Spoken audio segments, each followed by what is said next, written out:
الرحمن الرحيم للذين آمنوا أن تخشع قلوبهم لذكر الله وما نزل من الحق ولا يكونوا كالذين أوتوا الكتاب من قبل فطال عليهم الأمد فقست قلوبهم وكثير منهم فاسقون اعلموا أن الله يحيي الأرض بعد موتها قد بينا لكم الآيات لعلكم تعقلون إن المصدقين والمصدقات وأقرضوا الله قرضا حسنا يضاعف لهم ولهم أجر كريم والذين آمنوا بالله ورسله أولئك هم الصديقون والشهداء عند ربهم لهم أجرهم ونورهم والذين كفروا وكذبوا بآياتنا أولئك أصحاب الجحيم آمنت بالله صدق الله العظيم الم یعن للذین آمنوا کہ ابھی وہ وقت نہیں آیا اہل ایمان کے لیے ان تخشع قلوبہم کہ جھک جائیں ان کے دل لذکر اللہ یاد الہی کے لیے وما نزل من الحق اور اس سچے کلام کے لیے جو اترا ہے ولا یکونوا اور نہ بن جائیں کالذین ان لوگوں کی طرح اوتوا الکتاب من قبل جنہیں کتاب دی گئی اس سے پہلے فطال پس لمبی مدت گزر گئی علیہم الامد پس لمبی مدت گزر گئی ان پر فقست قلوبہم تو سخت ہو گئے ان کے دل وکثیر منہم اور ایک کثیر تعداد ان میں سے فاسقون نافرمان بن گئی اعلموا جان لو ان اللہ بے شک اللہ تعالی یحیی الارض زندہ کرتا ہے زمین کو بعد موتیہا اس کے مرنے کے بعد قد بینا ہم نے کھول کر بیان کر دی ہیں لکم الآیات تمہارے لیے اپنی نشانیاں لعلکم تعقلون تاکہ تم سمجھو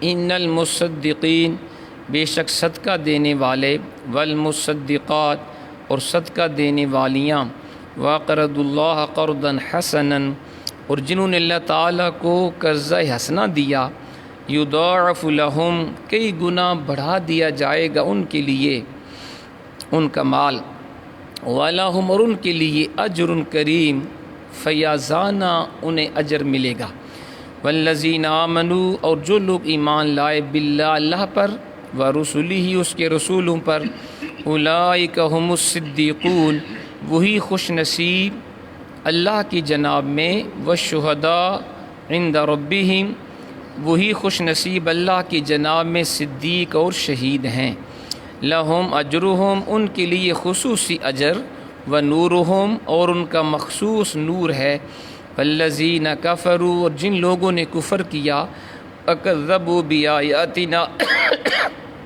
اور ہماری آیتوں کو جھٹلایا اولئک اصحاب الجحیم وہی لوگ دوزخی ہیں۔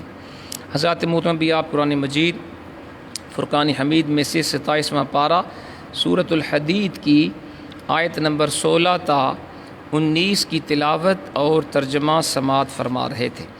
گزشتہ درس میں ہم نے پڑھا اللہ کریم نے فرمایا اس روز کہیں گے منافق مرد اور منافق عورتیں ایمان والوں سے اے نیک بختو ذرا ہمارا بھی انتظار کرو ہم بھی روشنی حاصل کر لیں تمہارے نور سے۔ انہیں کہا جائے گا لوٹ جاؤ پیچھے کی طرف اور وہاں نور تلاش کرو، پس کھڑی کر دی جائے گی ان کے اور اہل ایمان کے درمیان ایک دیوار جس کا ایک دروازہ ہوگا، اس کے باطن میں رحمت اور اس کے ظاہر کی جانب عذاب ہوگا۔ منافق پکاریں گے اہل ایمان کو کیا ہم تمہارے ساتھ نہ تھے؟ کہیں گے بے شک لیکن تم نے اپنے آپ کو خود فتنوں میں ڈال دیا اور ہماری تباہی کا انتظار کرتے رہے اور شک میں مبتلا رہے اور دھوکہ میں ڈال دیا تمہیں جھوٹی امیدوں نے، یہاں تک کہ اللہ کا فرمان آ پہنچا اور دھوکہ دیا تمہیں اللہ کے بارے میں شیطان یعنی دغا باز نے۔ بس آج نہ تم سے فدیہ قبول کیا جائے گا اور نہ کفار سے، تم سب کا ٹھکانہ آتش جہنم ہے، وہی تمہاری رفیق ہے اور بہت بری جگہ ہے لوٹنے کی۔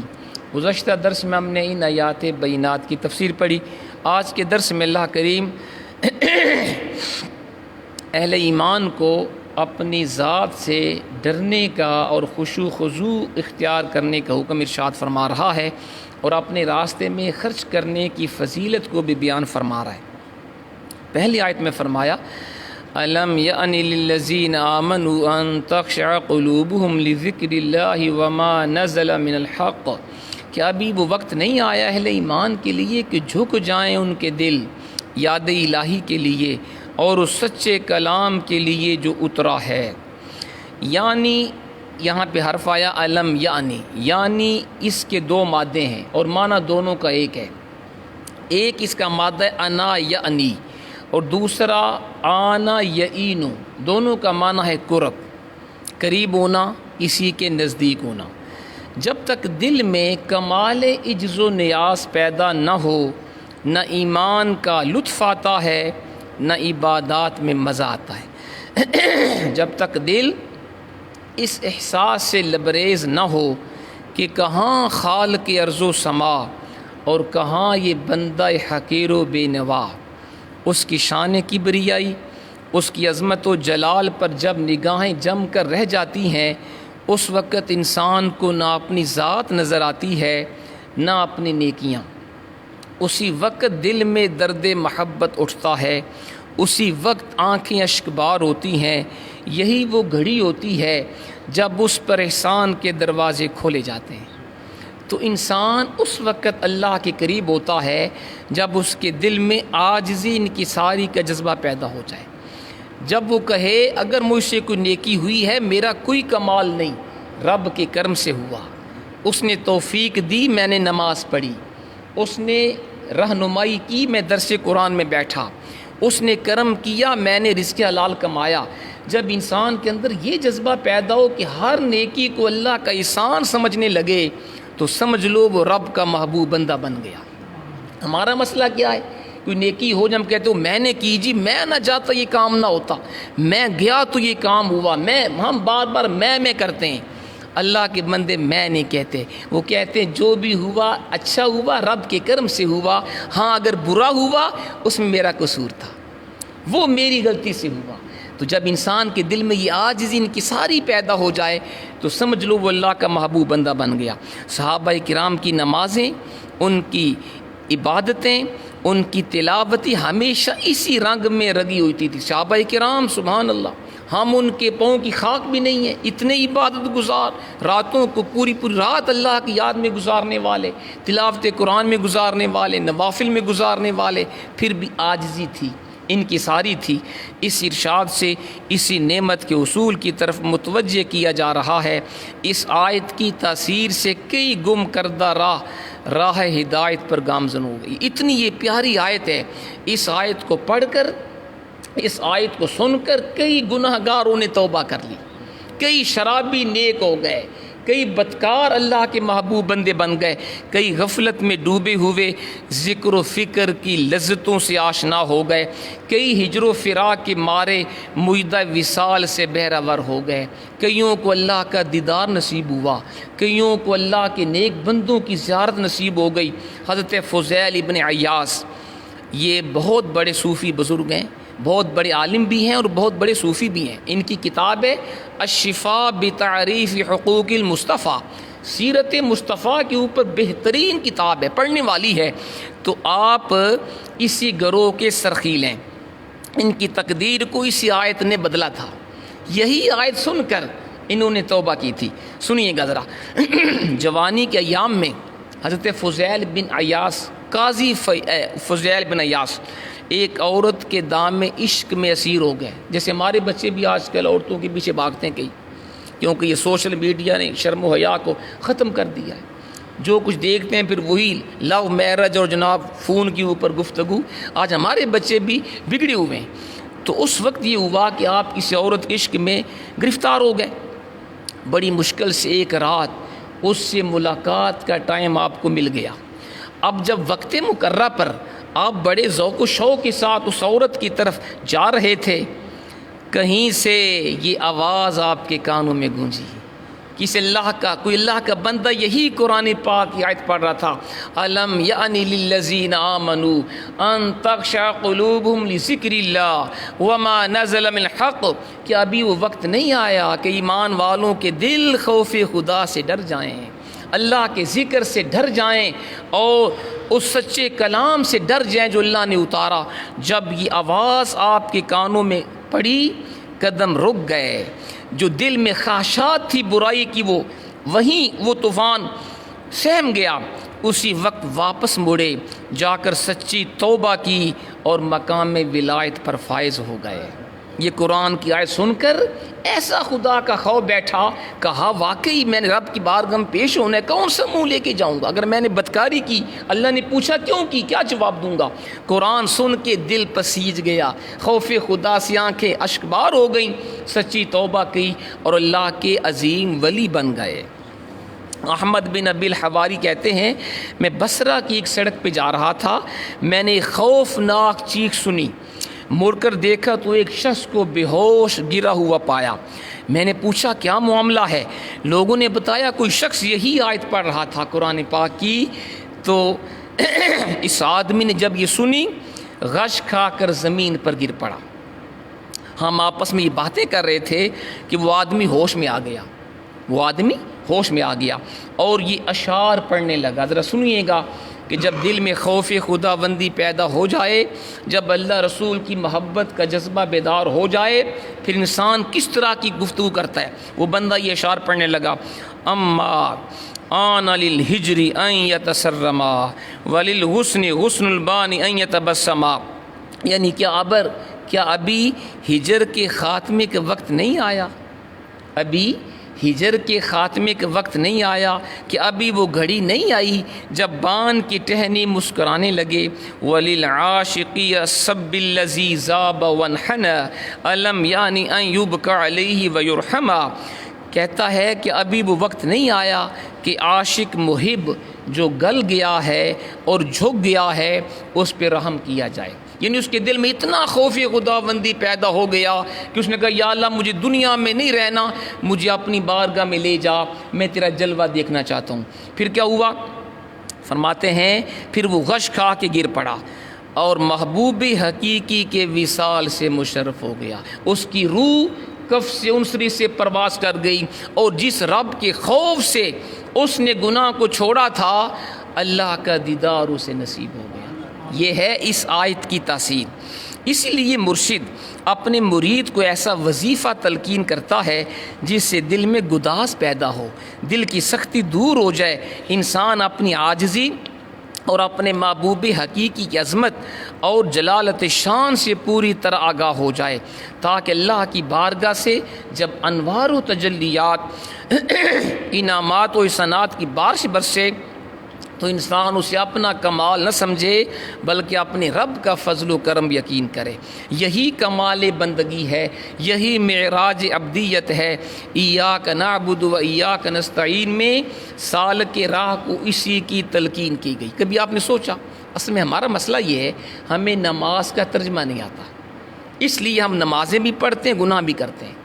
یقین جانیے اگر ہم نماز کا ترجمہ یاد کر لیں اور جب نماز پڑھیں تو سمجھ کے پڑھیں، میں اللہ سے کیا کیا گزارشات پیش کروں، میں نہیں سمجھتا بندہ نماز کے بعد بازار جا کے کوئی بھی گناہ کر سکے۔ ہم نماز میں اللہ سے دعا کرتے ہیں ایاک نعبد و ایاک نستعین، اللہ ہم صرف تیری ہی عبادت کرتے ہیں اور صرف تجھی سے مدد مانگتے ہیں۔ اب جب یہ یقین ہو کہ عبادت فقط رب کی ہے، اور عبادت کس کو کہتے ہیں؟ اللہ کی اطاعت کرنا، اس کی فرما برداری کرنا، اپنی زندگی اللہ کے احکام کے مطابق گزارنا، یہ ہے عبادت۔ اور فرمایا ہم تیرے سے ہی مدد مانگتے ہیں۔ تو جب بندے کا یقین و مددگار اللہ ہے، وہی میری دستگیری کرے گا۔ رزق حلال میں نے کھانا ہے، تھوڑا ہو اللہ اس میں برکت ڈال دے گا، اللہ میری ساری ضرورتیں پوری کرے گا۔ جب یہ یقین و مدد کرنے والا رب اور میں نے عبادت اسی کی کرنی ہے، میں نے اسی کا فرما بردار بندہ بننا ہے، پھر بندہ کوئی گناہ کر ہی نہیں سکتا۔ تو فرمایا اس لیے جب کوئی مرید کسی شیخ کامل کی بیعت کرتا ہے تو پیر صاحب اس کو وظیفہ دیتے ہیں تاکہ اس کی دل کی دنیا بدلے اور اس کے دل میں محبت الہی محبت رسول کی شمع روشن ہو جائے. اور یہی بیعت کا سب سے بڑا فائدہ ہوتا ہے کہ بیعت کرنے سے انسان کے دل میں اللہ رسول کی محبت پیدا ہو جاتی ہے. پھر فرمایا وَلَا يَكُونُوا كَالَّذِينَ أُوتُوا الْكِتَابَ مِنْ قَبْلُ فَطَالَ عَلَيْهِمُ الْأَمَدُ فَقَسَتْ قُلُوبُهُمْ وَكَثِيرٌ مِّنْهُمْ فَاسِقُونَ. نہ بن جائیں ان لوگوں کی طرح جنہیں کتاب دی گئی اس سے پہلے، بس لمبی مدت گزر گئی ان پر تو سخت ہو گئے ان کے دل، اور ایک کثیر تعداد ان میں سے نافرمان بن گئی. حضرت موسیٰ علیہ السلام اور عیسیٰ علیہ السلام سے جن لوگوں نے براہ راست فیضان حاصل کیا تھا ان کے دلوں میں عجز و نیاز پیدا ہو گیا تھا. لیکن جب عرصہ دراز گزر گیا، آپ کو پتہ ہے کہ حضرت عیسیٰ علیہ السلام کے بعد 571 سال کے بعد ہمارے آقا دنیا میں تشریف لائے ہیں. حضرت عیسیٰ اور نبی رحمت کے درمیان تقریباً 650 سال کا گیپ ہے. اس میں کوئی نبی نہیں تھا دنیا میں. جب اتنا لمبا عرصہ گزر گیا پھر لوگ گمراہ ہونا شروع ہو گئے. فرمایا پھر عہد رسالت کی برکات اور اثرات آہستہ آہستہ مان پڑتے گئے تو بعد میں آنے والے لوگوں کے دل سخت ہو گئے. فسق و فجور کی طرف طبیعت راغب ہوتی گئی. اپنے آباء و اجداد کی جو اللہ کی جو ان کی فرما برداری تھی انہوں نے جیسے عبادات کے ذریعے اللہ کو راضی کیا تھا، بعد میں آنے والے لوگ اس کو مشکل سمجھتے ہوئے انہوں نے اس نیک عمل کو چھوڑ دیا اور گناہوں کے رنگیلیوں میں کھو کر رہ گئے. ان کا ذکر یہاں پہ کیا گیا ہے کہ ان کے دل سخت ہو گئے. اعلموا ان اللہ یحیی الارض بعد موتها. فرمایا جان لو اللہ تعالیٰ زندہ کر دیتا ہے زمین کو اس کے مرنے کے بعد. قد بینا لکم الآیات لعلکم تعقلون. ہم نے کھول کر بیان کر دی ہیں تمہارے لیے اپنی نشانیاں تاکہ تم سمجھو. خوب جان لو اللہ تعالیٰ مردہ زمینوں پر ابر رحمت برساتا ہے، انہیں زندہ فرما دیتا ہے. آپ کو پتہ ہے نا جب قحط ہو جائے خدا نخواستہ بارش نہ ہو کتنی تنگی ہوتی ہے، زمینیں سوکھ جاتی ہیں، فصلیں کھیت سرسبز و شادابی ختم ہو جاتی ہے. پھر اللہ رحمت کی بارش نازل کرتا ہے جس سے بنجر زمین سرسبز و شاداب ہو جاتی ہے. فرمایا اسی طرح دل کی بنجر زمینوں پر جب کسی اللہ کے مقبول بندے کی نگاہ رحمت پڑتی ہے تو وہاں بھی ذکر و عبادت کے گلستان آباد ہو جاتے ہیں. سبحان اللہ. یاد الہی کے پھول کھلنے لگتے ہیں اور انوار کی تجلیاں مسکرانے لگتی ہیں. جیسے بارش برسنے سے مردہ زمین کو اللہ دوبارہ حیات جاویدانی عطا فرما دیتا ہے، وہ بنجر زمین سرسبز و شاداب بن جاتی ہے. اسی طرح جب کسی گناہ گار بندے کے دل پر کسی ولی کامل کی نگاہ پڑے، ہو ولی کامل، تو پھر دل کی دنیا بھی بدل جاتی ہے. سنیے گا علامہ اقبال فیلسوف اسلام کا یہ بڑا پیارا شعر ہے. فرماتے ہیں دم عارف نسیم میں صبح دم ہے، اسی سے ریشہ معنی میں نم ہے. اگر کوئی شعیب آئے میسر، شبانی سے کلیمی 2 قدم ہے. یہ اقبال کا شعر بہت پیارا ہے. علامہ اقبال فرماتے ہیں کہ جو عارف کامل ہے نا، اس کا جو سانس ہوتا ہے اللہ کے نیک بندے کا ولی کا، وہ صبح کی ہوا کی طرح ہوتا ہے. صبح کی ہوا بڑی صحت کے لیے فائدہ مند ہوتی ہے. ڈاکٹر اس لیے کہتے ہیں صبح واک کیا کرو، پارک میں جاؤ، باغ میں جاؤ، کھلی فضا میں جا کے گھومو، صبح کی ہوا بڑی اچھی ہوتی ہے. تو آپ نے فرمایا جو عارف کامل جو اللہ کے ولی کا سانس ہے وہ صبح کی ہوا کی طرح ہے، اور اسی انہی اولیاء کرام کی برکت سے دنیا میں چہل پہل ہے. آپ دیکھ لیں ہمارے بر صغیر پاک و ہند میں اولیاء کرام نے اسلام کو پھیلایا ہے. خواجہ معین الدین چشتی اجمیری نے ہندوستان میں 90 لاکھ ہندوؤں کو کلمہ پڑھا کے مسلمان کیا. ہمارے یہاں پہ پنجاب کے اندر خاص طور پہ داتا علی اجمیری رحمۃ اللہ علیہ نے اسلام کو پھیلایا. اور پھر ہمارے پنجاب کے اندر خواجہ بابا فرید الدین گنج شکر نے اسلام کو پھیلایا. تو یہ ہمارے جتنے اولیاء کرام ہیں، خواجہ بہاؤالدین زکریا ہوں، پیر سیال ہوں، پیر مہر علی شاہ صاحب ہوں، ان سب نے اسلام کو پھیلایا ہے. تو آپ نے علامہ اقبال نے کہا انہی اولیاء کرام کی برکت سے دنیا میں چہل پہل ہے. اگر کوئی شعیب آئے میسر، کہتے ہیں اگر کسی کو شعیب جیسا مرد درویش مل جائے تو شبانی سے کلیمی 2 قدم ہے، پھر چرواہے سے کلیم اللہ بننا آسان ہوتا ہے. علامہ اقبال نے یہ اشارہ کی ہے. حضرت موسیٰ علیہ السلام پہلے چرواہے تھے، بکریاں چراتے تھے، پھر حضرت شعیب علیہ السلام کی صحبت میں رہے. یہ پورا واقعہ اگر آپ کو یاد ہو، پڑھا تھا ہم نے، پورا واقعہ ہم نے پڑھا تھا. حضرت شعیب علیہ السلام کے پاس رہے کچھ عرصہ، صحبت میں رہے، تو آپ کلیم اللہ کے مقام پہ فائز ہو گئے.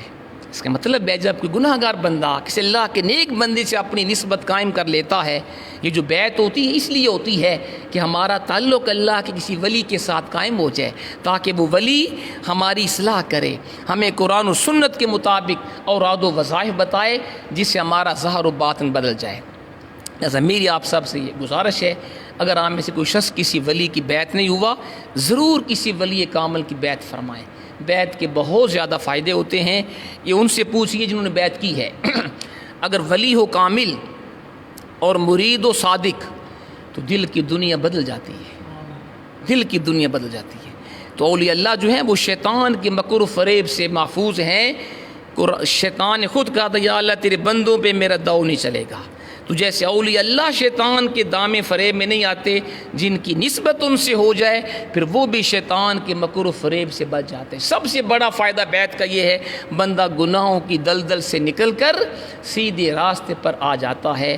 تو اللہ تعالی ہمیں عمل کی توفیق عطا فرمائے.